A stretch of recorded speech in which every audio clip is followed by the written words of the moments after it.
Hello, good morning. কেমন আছো তোমরা সবাই? চলে এসেছি নতুন একটা মিনি ব্লগ নিয়ে। আজকের মিনি ব্লগে তোমাদের সাথে শেয়ার করব শ্রাবণ মাসের তৃতীয় দিনের ভিডিও।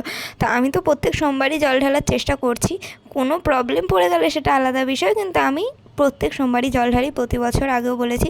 তো আজ ছিল না মা বাড়িতে, মা গেছিলো শান্তিপুর শাড়ি কিনতে। তার ভিডিও তোমাদের সাথে শেয়ার করব, কারণ আমার মা ব্লগ বানিয়ে নিয়ে আসবে বলে কথা। যাই হোক, আমি ঘুম থেকে উঠে স্নান সেরে ঠাকুরের বাসন টাসন ধুয়ে এখানে পুজো দিতে চলে এসেছি।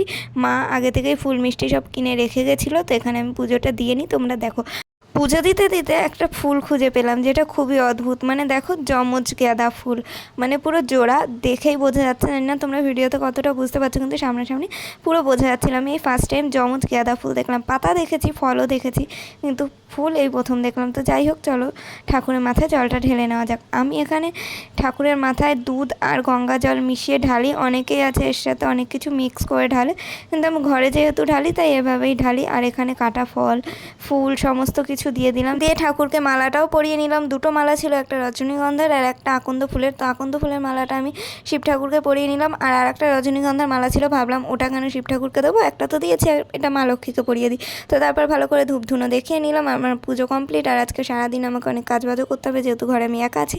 তো সেগুলোও তোমাদের সাথে পরের ভিডিওতে শেয়ার করবো। আর এখানে আমি একটু উপোসটা ভেঙে নিলাম যাতে জলটা খেতে পারি। তোমরা কারা কারা তৃতীয় সোমবার করলে কমেন্ট করে জানিয়ে। আজকের মতো টাটা।